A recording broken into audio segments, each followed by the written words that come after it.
महिलाओं ने इस बार जो है पूरा नकारा है।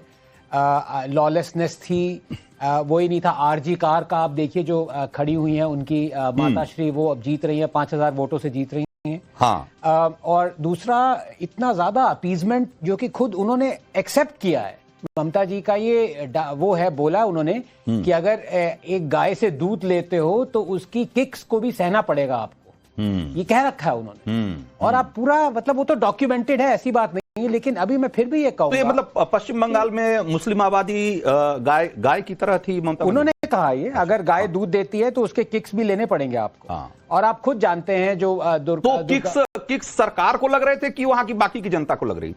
नहीं, बाकी की जनता को तो अफेक्ट हो ही रहा था, वो तो उसमें कोई, बल्कि कभी तुष्टीकरण इतना ज्यादा हो गया था कि एक बार मुस्लिम कम्युनिटी ने ममता को चिट्ठी लिखी कि इतना अपीजमेंट मत करो। ये फैक्ट है, मैं आपको बता रहा हूं, दिस इज ट्रू, यस।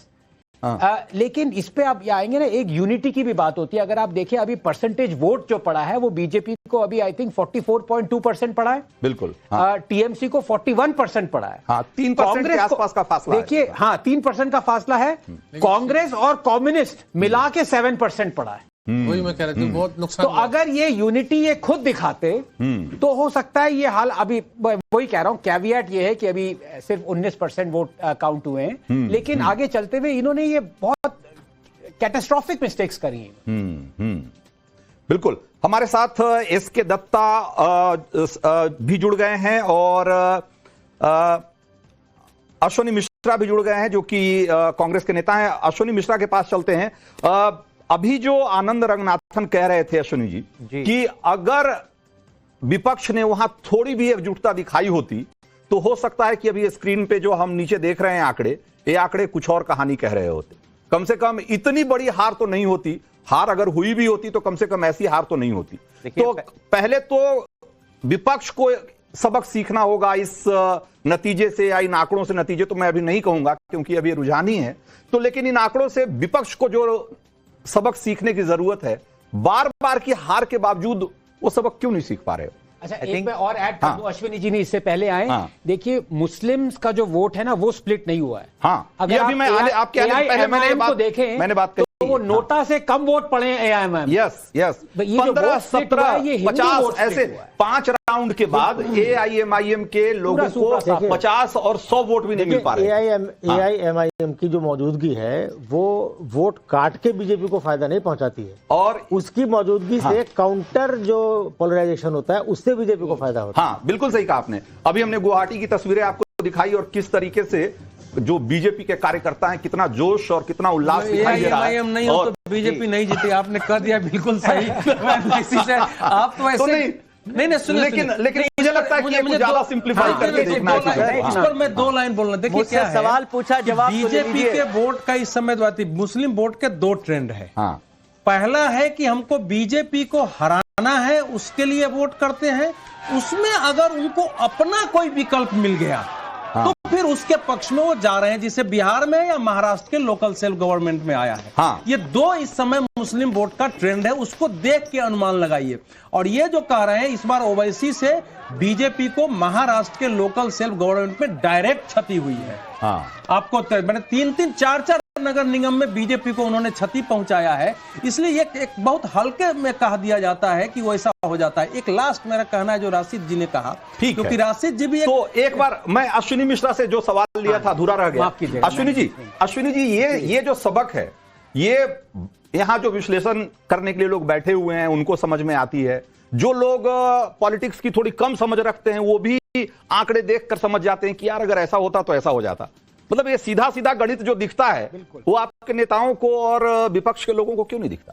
पहली बात तो बंगाल के कॉन्टेक्स्ट में विपक्ष टीएमसी नहीं थी, भारतीय जनता पार्टी थी। तो विपक्ष एकजुटता की बात करना बंद कर दीजिए। वहां पर बंगाल के कॉन्टेक्स्ट में टीएमसी सरकार में थी, विपक्ष भारतीय जनता पार्टी थी। ये कौन सा, ये तो वो मीम आती है ना, जज्बात बदल दिए पलट। अब आते हैं शायद आप बुरा मान गए, दिल पे लग गई। कह रहे सत्ता में बैठे लोगों को विपक्ष कैसे कह दिया। माफ करिएगा लेकिन अब आप विपक्ष हो चुके हैं। नहीं, हम तो वहां भी विपक्ष में ही थे। हम बंगाल में विपक्ष में ही थे, हम सेंटर में भी विपक्ष में हैं। और बंगाल में टीएमसी को चुनाव जिताना कांग्रेस पार्टी की जिम्मेदारी नहीं है। कांग्रेस पार्टी ने इंडिया नहीं, लेकिन बीजेपी को हराने का तो ठेका आपने उठा रखा है ना भाई। मैं बता रहा हूं, कांग्रेस पार्टी ने इंडिया अलायंस एक हम सबने मिलकर बनाया था। भारतीय जनता पार्टी की जो नीतियां हैं, कम्युनल फोर्सेस हैं, उनके अगेंस्ट। उसका मतलब ये कतई नहीं है कि अगर स्टेट में कोई इश्यूज हैं तो हम उनको कॉल आउट नहीं करेंगे। अगर हमको लगता है कि कोई स्टेट में कोई पॉलिटिकल पार्टी है, अगर स्टेट को उसी तरीके से रन कर रही है जैसे भारतीय जनता पार्टी रन करती है, तो हम उसको कॉल आउट करेंगे। और यही काम माननीय राहुल गांधी जी ने किया था बंगाल चुनाव से पहले। ये जिम्मेदारी टीएमसी की बनती है कि अगर उनको अलायंस में जाना था, हमारे साथ अलायंस करनी थी, हमको ऑफर देते। वो राजनीति नहीं करते उस तरीके की जिस राजनीति के खिलाफ मूलभूत तरीके से इंडिया अलायंस खिलाफ है। क्योंकि हमारा ये मानना है कि जो राजनीति है वो हिंदू मुस्लिम पे नहीं होनी चाहिए, हमेशा रोजगार पे होनी चाहिए, लॉ एंड ऑर्डर पे होनी चाहिए। और कहीं ना कहीं भारतीय जनता पार्टी और टीएमसी की राजनीति एक जैसी होकर रह गई। और यही कारण है कि एक मौका मिला है भारतीय जनता पार्टी को बंगाल में घुसने का, जो कि ममता दीदी ने बहुत अच्छे से उनको परोस के दिया है। अच्छा, तो मैं आऊंगा ये भी अपने आप में एक बहुत रोचक बात आपने कही कि भाई एक कम्युनल जो पॉलिटिक्स है, हम वो नहीं करते इसलिए हम चुनाव हार जा रहे हैं। और जो बंगाल में जो नतीजे आ रहे हैं, लोग सेकुलर पार्टी है। एआई मुस्लिम लीग यूएमएल के साथ जो लोग गठबंधन कर रहे हैं, वो कह रहे हैं कि हम सेकुलर पॉलिटिक्स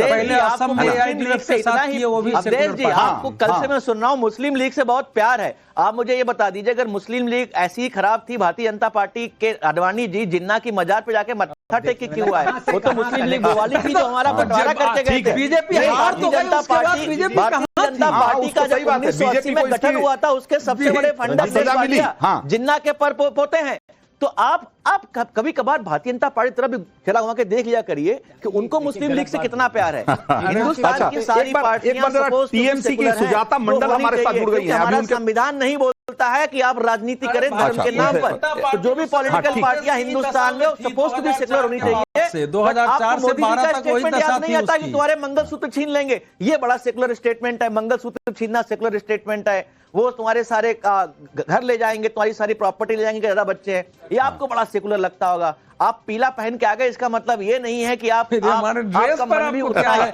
पीला पहनूं, उजला पहनूं। देखिए इन्होंने ये कहते हैं कि रंग का कोई मजहब नहीं होता। उन्होंने इनका पीला रंग देख लिया तुरंत में। जितना कॉम्युनल पॉइजन इन्होंने फैलाया सारा नेता भी नहीं फैलाते।